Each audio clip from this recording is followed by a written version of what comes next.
자, 여기까지 보고 자, 이제 시편을 보도록 하겠습니다.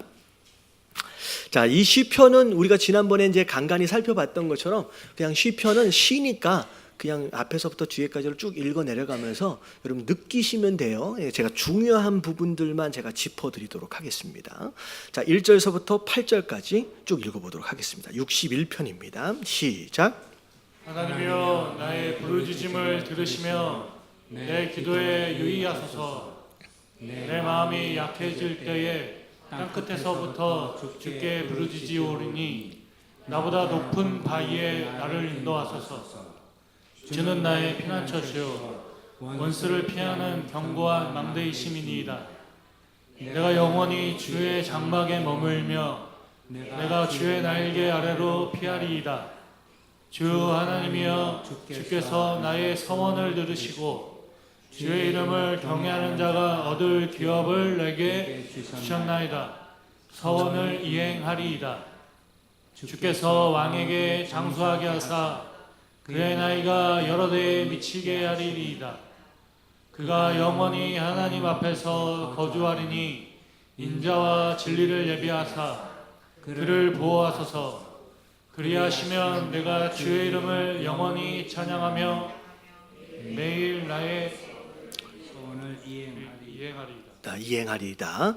자, 이 시는 누가 쓴 시냐? 다윗이 쓴 시인데 이 시를 이제 쓸 때의 상황이 언제였느냐? 이제 압살롬, 자기 아들로 인하여 이제 반역이 일어났잖아요. 그래서 다윗이 도망치는 상황 안에서 어떻게 보면 그런 정말로 열악한 상황, 다른 때보다 사울에게 쫓겨다닐 때보다도 더 가슴 아픈 상황이에요. 사울은 자기랑 어떻게 보면 상관이 없는 사람이지만 압살롬은 자기가 낳은 자잖아요.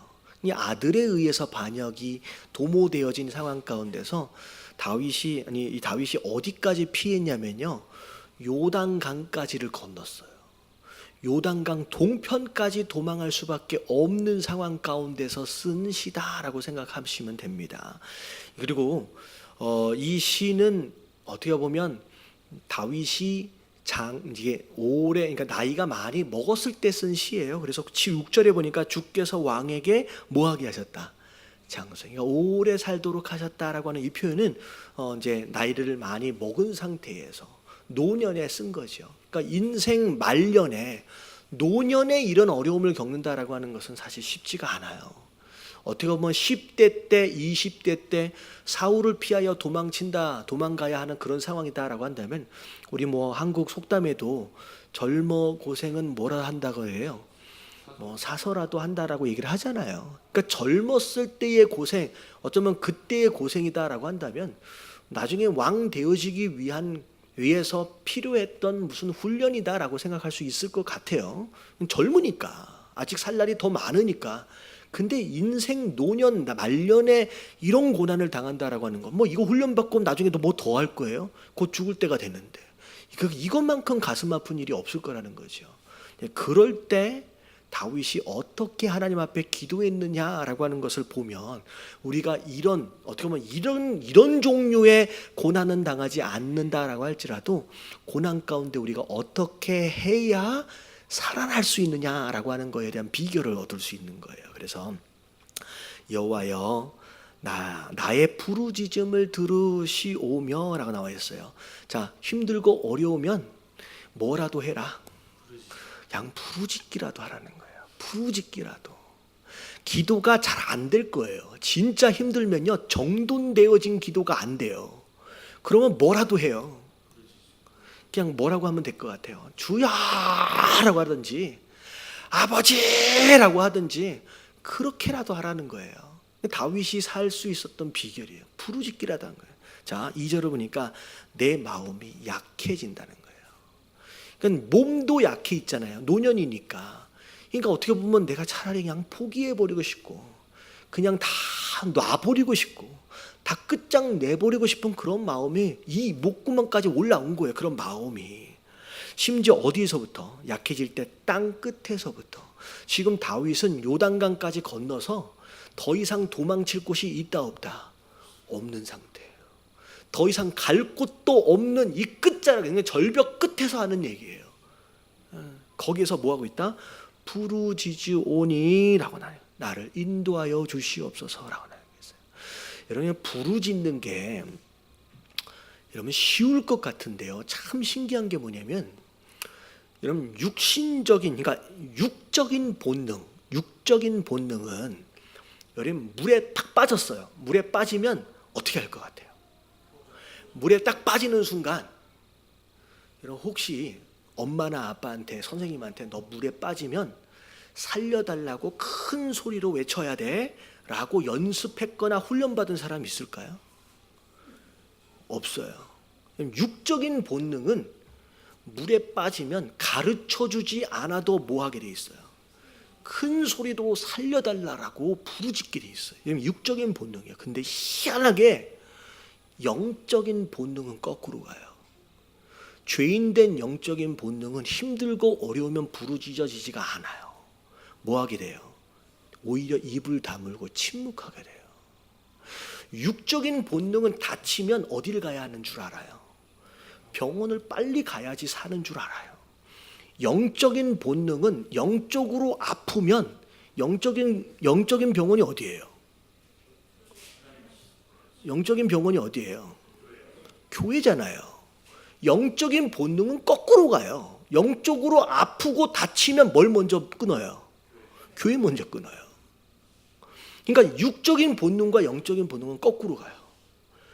육적인 본능은 살 길을 찾는데 영적인 본능은 위기를 처하면 거꾸로 죽을 길을 가요. 기도해야 하는데 더 기도를 안 하고요. 찬양해야 되는데 더 찬양 안 하고요. 살려면 예배를 드려야 되는데 더 예배를 안 드리고요. 영적으로는 죽을 길을 찾아서 가요. 여러분 이걸 극복해야 돼요. 여러분 생각해 보세요. 여러분 목사는 안 그럴 것 같아요. 목사가 시험에 들까요, 안 들까요? 뭔 이런 질문이 있을까?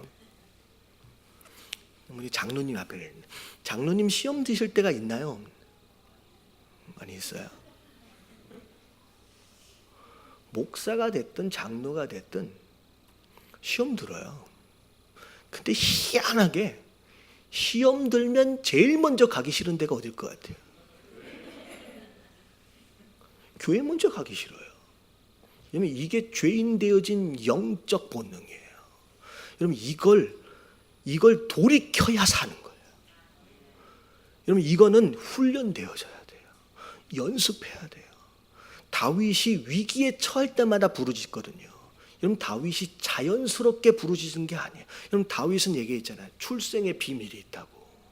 여러분 어린 시절서부터 고생을 하며 살았어. 어린 시절서부터 외롭게 살았어요. 그래서 어린 시절서부터 찬양을 배웠고요. 어린 시절부터 기도를 배웠어요. 어떻게 예배해야 될지를 어린 시절서부터 훈련을 받아온 사람이에요. 그래서 다윗은 위기를 처할 때마다 성소를 바라봤고요. 위기에 처할 때마다 기도했고요. 위기에 처할 때마다 예배 가운데 나아가려고 애를 썼어요. 여러분 정말로 영적으로 살길 원하신다라고 한다면 본능 그 자체를 내버려 두면 안 돼요. 가기 싫다고 끊어버리고 하고 싫다고 안 해버리면 그걸로 죽는 거예요. 정말로 하기 싫고 정말로 가기 싫더라도 이를 악물고라도 훈련을 위해서 살기 위해서 여러분 기도 가운데로 예배 가운데로 교회 가운데로 나아가실 수 있는 저와 여러분들 되시길 주님의 이름으로 축원합니다. 여러분 자동으로 되는 게 아니에요. 여러분 이 시편을 읽으면서 부르짖었으니까 부르짖었냐 보다 그게 아니에요. 이게 아무나 되는 게 아니에요. 어려움에 처할 때 부르짖는 것은 이런 훈련과 연습을 통하여 가능한 거예요. 여러분 지금 평소에 이걸 훈련해야 돼요. 진짜 어려운 상황이 벌어졌을 때 그때 하나님 앞에 나아갈 수 있는 준비하시길 주님의 이름으로 축원합니다. 그러면서 그렇게 나아가면서 5절서부터 나오는 내용은 그 전에 지금 위기에 처하기 전까지 하나님이 나를 어떻게 축복해 주셨는지를 돌아보는 거예요. 별 볼 일 없는 나에게 이 어마어마한 기업을 주셨다. 왕의 위치까지 올라오게 하셨다라고 하는 건 하나님의 은혜지 않습니까? 나를 지금까지 살려두신 것도 누구의 은혜다? 하나님 은혜지 않습니까? 네. 그리고 7절에 보니까 인자와 진리를 예비하사 그를 보호하소서. 여러분 이 인자는 영어로 보면 러브예요. 사랑. 여러분 이 진리는 영어로 보면 faithful이에요. 이게 뭐냐면 신실하심이에요. 하나님의 사랑과 하나님의 신실하심, 이게 약속을 지킨다는 뜻이거든요. 그곳으로 내가 여기까지 왔습니다라는 거예요. 그래서 주님 나를 보호하여 주시옵소서. 그리하면 뭐 하겠다? 내가 주의 이름을 영원히 찬양하며 매일 나의 소원을 이행하리라. 하나님 나한테 약속을 지켜주셨던 것처럼 나도 하나님을 향하여서 뭘 지켜가겠다? 약속을 지키는 삶을 살겠습니다 라고 고백하는 거예요. 여러분 이 말씀의 주제가 2절이에요. 부르짖는 거. 영적인 본능은 죽을 길로 가요. 여러분 이 본능을 여러분 꺾어버리십시오. 훈련해야 돼요. 더 어려울수록 더 힘들수록 여러분 주님 앞으로 나아갈 수 있는 저와 여러분들 되시길 주님의 이름으로 축원합니다.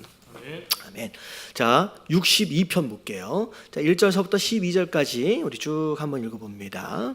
자 다 같이 시작. 나의 영혼이 잠잠히 하나님만 바라며 나의 구원이 그에게서 나오는도다. 오직 그만이 나의 반석이시오 나의 구원이시오 나의 요새시니 내가 크게 흔들리지 아니하리로다. 넘어지는 담과 흔들리는 울타리같이 사람을 죽이려고 너희가 일제히 공격하기를 언제까지 하려느냐. 그들이 그를 그의 높은 자리에서 떨어뜨리기만 꾀하고 거짓을 즐겨하니 입으로는 축복이요 속으로는 저주로다. 나의 영혼아 잠잠히 하나님만 바라라. 무릇 나의 소망이 그로부터 나오는도다. 오직 그만이 나의 반석이시요 나의 구원이시요 나의 요새시니 내가 흔들리지 아니하리로다. 나의 구원과 영광이 하나님께 있으며 내 힘의 반석과 피난처도 하나님께 있도다. 백성들아 시시로 그를 의지하고 그의 앞에 마음을 토하라. 하나님은 우리의 피난처시로다. 아 슬프도다. 사람은 입김이며 인생도 속임수이니 저울에 달면 그들은 입김보다 가벼우리로다.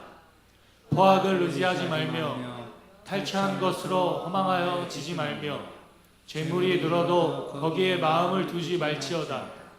하나님이 한두 번 하신 말씀을 내가 들었나니 권능은 하나님께 속하였다 하셨도다.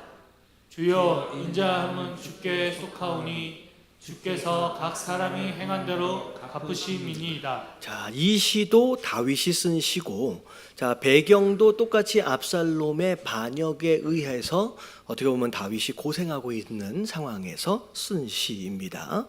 자 2절서부터를 쭉 보면 오직 그만이 나의 반석입니다. 내가 그분만을 의지하는 것으로 말미암아 흔들리지 아니는데, 지금 상황을 보니까 주변에서 마치 넘어지는 담이나 흔들리는 울타리처럼 이제 담이 넘어져 버리면 그 옆에 있으면 어떻게 돼요? 이제 깔려서 죽잖아요. 그러니까 내 주변에는 수많은 원수들이 나를 그렇게 이렇게 깔려 죽게끔 하기 위해서 기회를 막 엿보고 있는 거죠. 너무 힘든 거예요. 자, 힘든 가운데서 참 인생에 대하여 허탈해하는 이제 표현을 합니다. 구절을 보니까 아 슬프도다. 사람은 뭐다?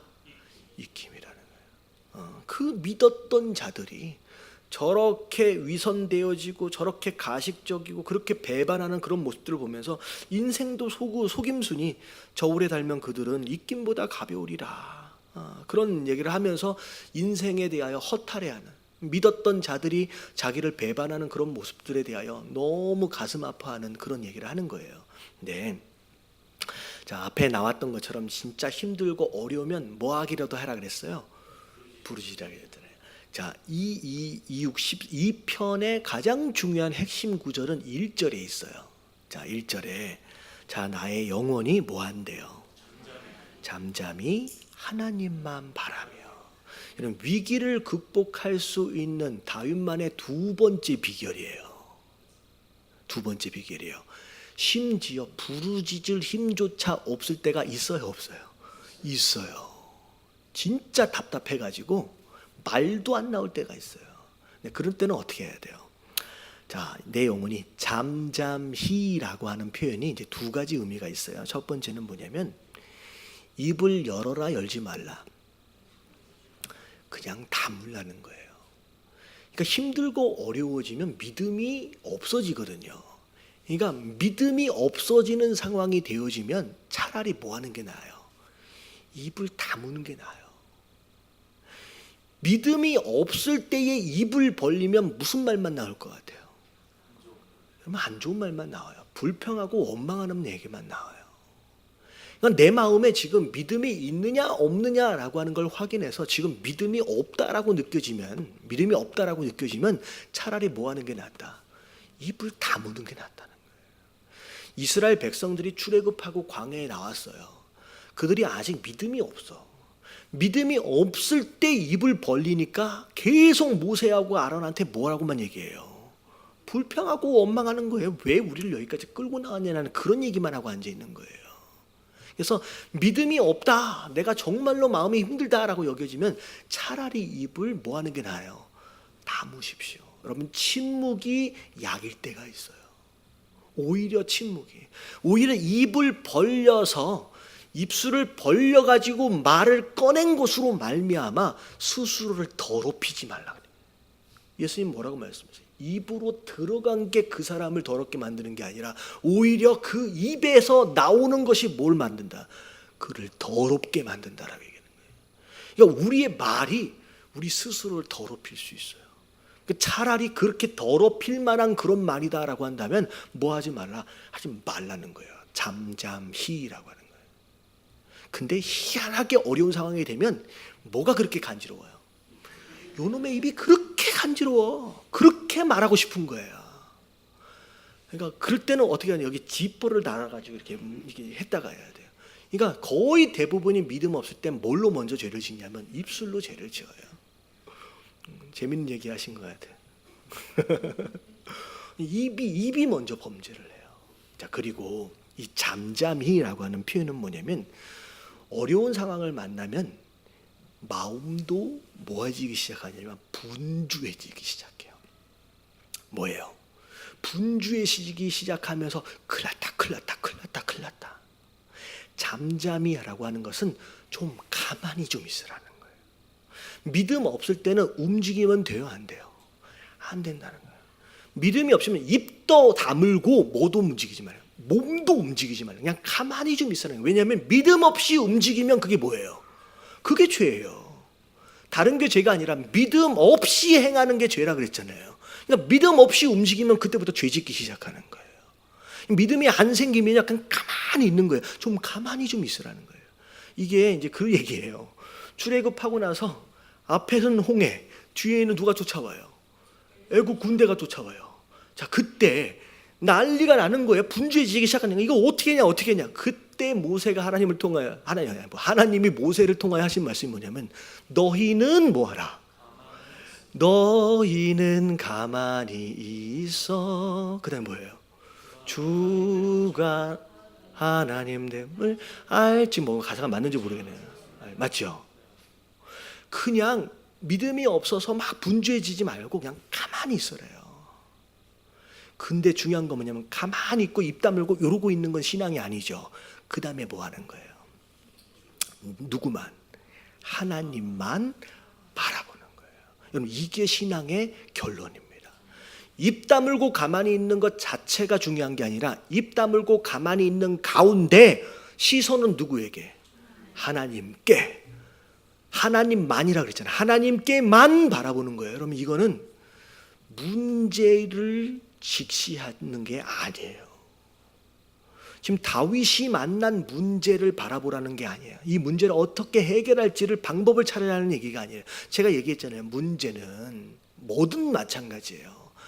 바라보고 집중하는 순간 그것은 항상 커지게 돼 있어요. 문제를 바라보고 문제에 집중하는 순간 어떻게 돼요? 바쁠 만한 것도 와서 이렇게 붙어버린다 그랬잖아요. 바쁠 만한 것도 눈에 붙으면 뭐만 보여요? 바쁠 만밖에 안 보이는 거예요. 그러니까 문제를 바라보고 문제에 집중하면 문제가 내 눈에 붙어서 그거밖에 안 보여요. 근데 반대로 하나님을 집중하고 하나님만 바라보고 하나님께만 집중하면 하나님이 동일하게 역사해요. 딱 붙어서 누구만 보여요? 하나님만 보여요. 그러면 살 길이 열리는 거예요. 여러분, 이게 다윗이 생존했을 수 있었던 두 번째 비밀인 거예요.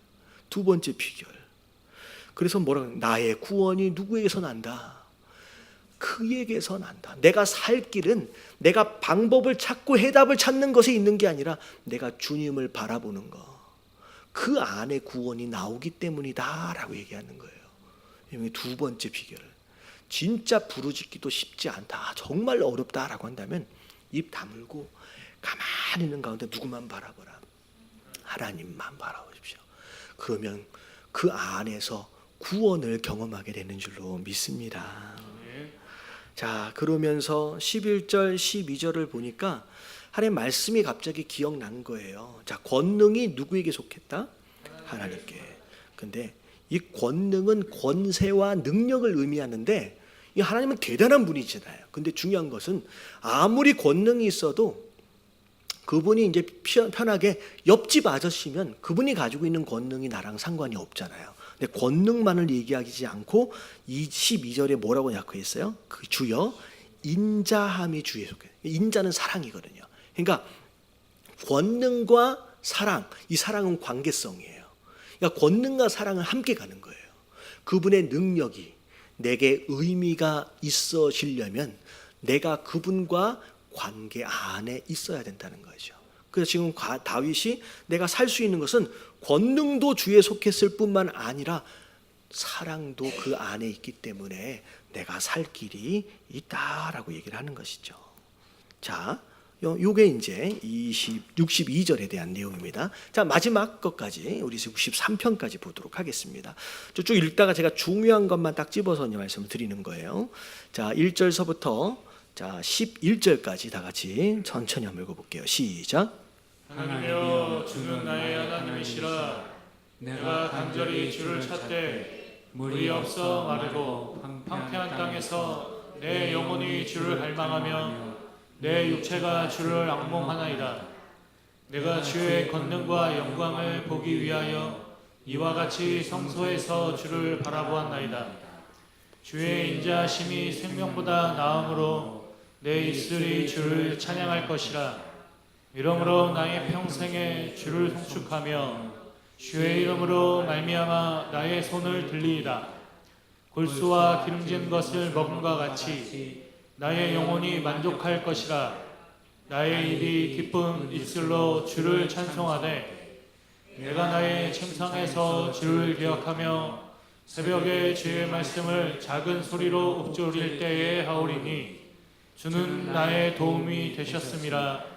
내가 주의 날개 그늘에서 즐겁게 부르리이다. 나의 영혼이 주를 가까이 따르니니 주의 오른손이 나를 붙드시거니와 나의 영혼을 찾아 멸하려 하는 그들을 땅 깊은 곳에 들어가며 칼의 세력에 넘어져 승량의 먹이가 되리이다. 왕은 하나님을 즐거워하리니 주께 맹세한 자마다 자랑할 것이나 거짓말하는 자의 입을 막히리로다. 자, 지금 이 내용도 다윗이 쓴 시로 압살롬에 의해서 쫓기는 상황 가운데, 특별히 유다 광야 가운데 있을 때 이제 쓴 시입니다. 자, 이 시편 안에서 좀 중요한 표현이 자 1절에 나와요. 하나님이여, 주는 누구의 하나님이시라? 나의 하나님이시라. 이 나의라고 하는 단어가 굉장히 중요한 단어입니다. 이 하나님이 하나님이시지, 근데 누구의 하나님이다라고 끌고 오느냐? 내 하나님이다라고 얘기하는 거예요. 우리가 이제 성경을 볼 때 성경 안에 많은 인물들이 나와요. 여러분, 이 인물들이 어떻게 보면 하나님을 만난 사람들이거든요. 하나님을 경험한 사람들이에요. 또 하나님과 동행한 사람들이고, 그리고 그 하나님과 함께 일한 사람들이에요. 그 하나님의 축복을 경험하고 누린 사람들이에요.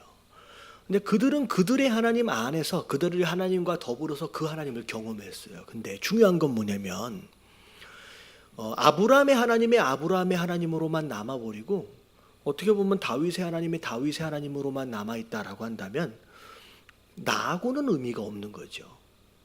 아브라함이 만난 그 하나님이 누구의 하나님이 돼야 돼요? 나의 하나님이 돼야 돼요. 그러니까 관계성 안으로 끌고 들어와야 돼요. 그러니까 신앙은 관계예요. 내가 얼마나 하나님을 많이 아느냐가 중요한 게 아니에요. 내가 얼마나 오랫동안 교회를 다녔느냐가 중요한 게 아니라 내가 얼마나 공부를 많이 했느냐가 중요한 게 아니에요. 그분과 내와 어떤 관계 안에 있느냐는 거예요. 여러분 스스로 생각할 때 와, 다윗은 좋겠다, 아브라함은 좋겠다, 그게 아니에요. 그들이 경험한 그 하나님이 나의 하나님하고 다른 하나님이 아니잖아요. 그렇다라고 한다면 그 하나님도 동일한 하나님이기 때문에 나도 아브라함처럼 그 하나님을 경험할 수 있어요. 아브라함이 경험한 그 축복을 누구도 받을 수 있어요. 나도 받을 수 있다는 거예요. 다윗이 그 얘기를 하는 거예요. 옛날에 읽었던 그 모세, 그 아브라함, 그 옛날 그 인물들, 그들의 하나님이 아니라 아브라함의 하나님, 이삭의 하나님, 야곱의 하나님이 아니라 이제는 당신은 누구의 하나님이다? 나의 하나님이다 라고 끌고 오는 거예요. 여러분 그 하나님을 내 하나님으로 여러분 마음 안에 세워가시길 주님의 이름으로 축원합니다. 좋은 이야기지, 참 좋았었지라고 남의 하나님으로 들으면 안 되는 거예요. 그래서 제가 아까 지금 얘기했잖아요. 요나가 누구 다른 사람이 아니라 누구라 그랬어요? 우리라 그랬어요. 그러면 그때 역사하셨던 그 하나님이 누구의 하나님이 되는 거예요? 내 하나님이 되는 거예요. 그러니까 이게 말씀의 현재성이라고 얘기하는 거예요. 과거에 내버려두면 안 되는 거예요. 그걸 내 현재 내 삶 가운데 끌고 들어와서 내 하나님이 되어야 돼요. 근데 내가 간절히 주님을 찾는데 어떤 간절함이냐? 물이 없어 마르고 황폐한 땅에서, 이게 그럼 광야거든요. 여러분 이 말은 한국 사람은 죽었다 깨어나도 이해 못하는 표현이에요. 이게 이제 미국이나 성지순례를 통해서 그 지역에 가본 사람만 알아요. 여러분 한국은 제가 그런 얘기 했잖아요. 20년 전만 해도요, 물을 마켓에서 사야 된다고 생각해 본 적이 없어요. 해본 적이 있어요? 20년 전에. 여러분 물값이 휘발유 값보다 비싸다는 걸 아세요? 병에 들어있는 양을 비교해 볼 때 우리가 차에 넣는 휘발유보다 우리가 마시는 마켓에서 사 먹는 물값이 훨씬 더 비쌉니다. 옛날에 김삿갓 이야기 아시죠? 김삿갓이 뭘 팔았어요? 대동강물을 팔았잖아요. 그게 그 스토리가, 여러분 대동강에 있는 물을 사서 먹을 물이 아니잖아요. 근데 김삿갓이 그걸 팔았다라고 해서 이게 이제 은유적인 표현으로 그냥 이제 얘기하는 거예요. 그러니까 한국은 물이 굉장히 흔해서 사실은 지금 삽들고 나가가지고 1m에서 2m만 파면 그냥 물이 나옵니다. 웬만한 땅에서. 근데 이스라엘은 그게 아니에요. 사마리아 여인 스토리 아시죠? 사마리아 여인이 예수님한테 뭐라 그러냐면 이 우물을 누가 줬다? 우리 조상 야곱이 줬는데 당신이 야곱보다 큰이입니까? 라고 얘기하고 있어요. 여러분 이거는 어떤 의미냐? 우물이 하나가 파지면요 그것으로 대박이 나는 거예요. 그것으로 마을이 생기는 거예요. 그 마을의 지도자가 그냥 자연스럽게 되는 거예요.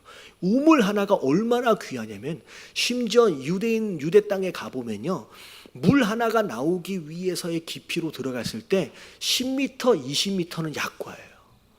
옛날에 팠음에도 불구하고 심지어 100m까지도 뭐 얘기를 하는 거예요. 저는 들은 얘기예요. 100m까지도 밑에 내려가서 그런 깊이를 파야지만 나오는 것이 유대 땅이에요. 그러니까 물이 얼마나 귀하네요. 그러니까 물을 찾는다, 그 광야, 황량한 광야에서 물을 찾는다라고 했을 때는 마치 뭐를 거는 것처럼 목숨을 거는 거죠.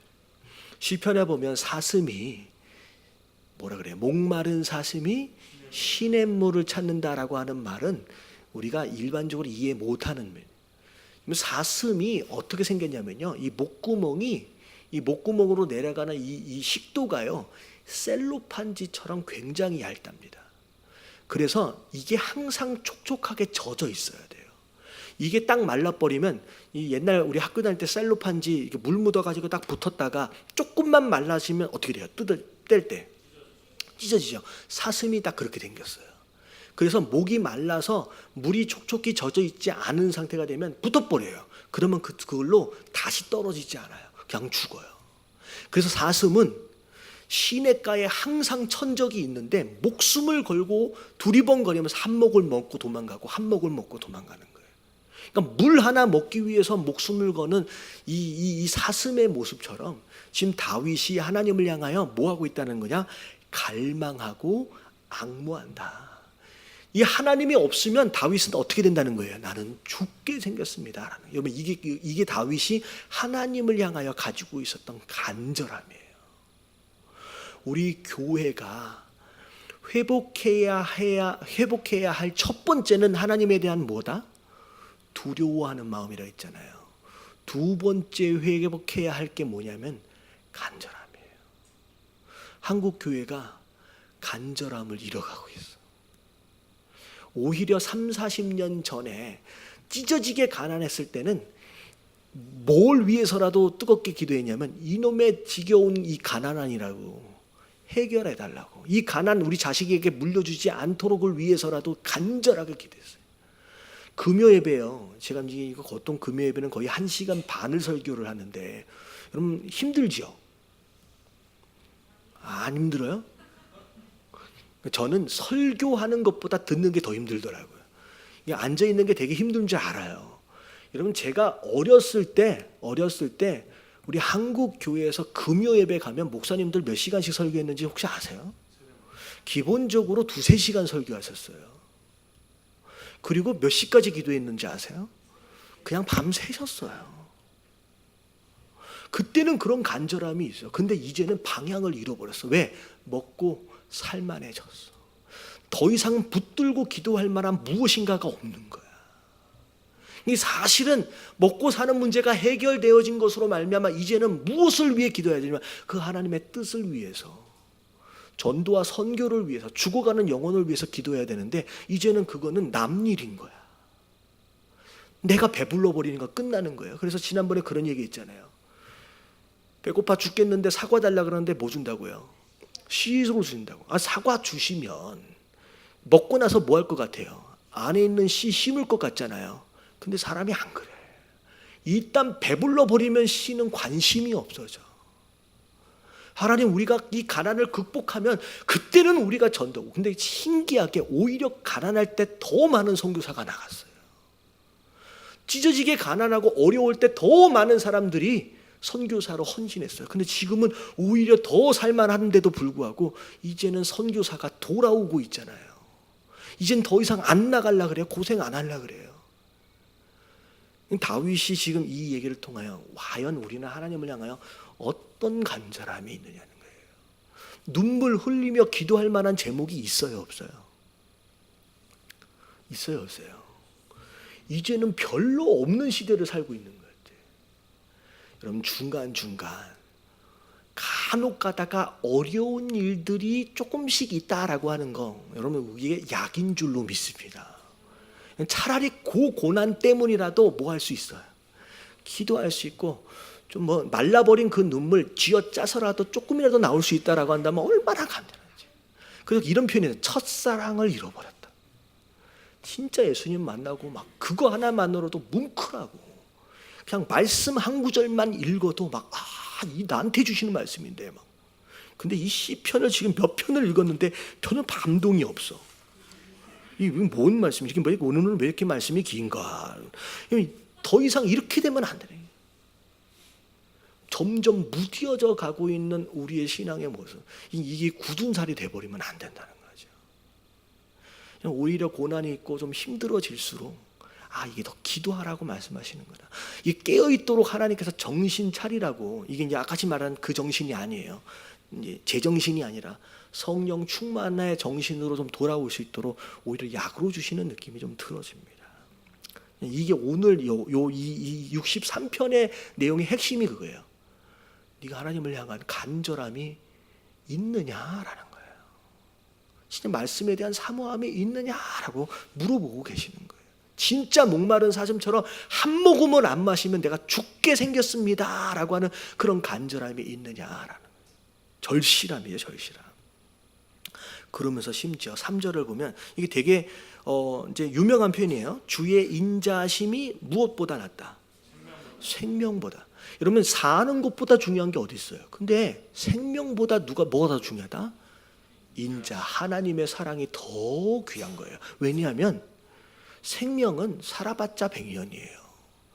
주님의 사랑은 영원한 것일 뿐만 아니라 그 사랑 때문에 이 땅의 생명뿐만이 아니라 뭘 우리가 얻었어요? 영생을 얻었기 때문에 그 사랑이 우리의 이 땅의 이 생명보다 훨씬 더 귀한 것이다라는 거예요.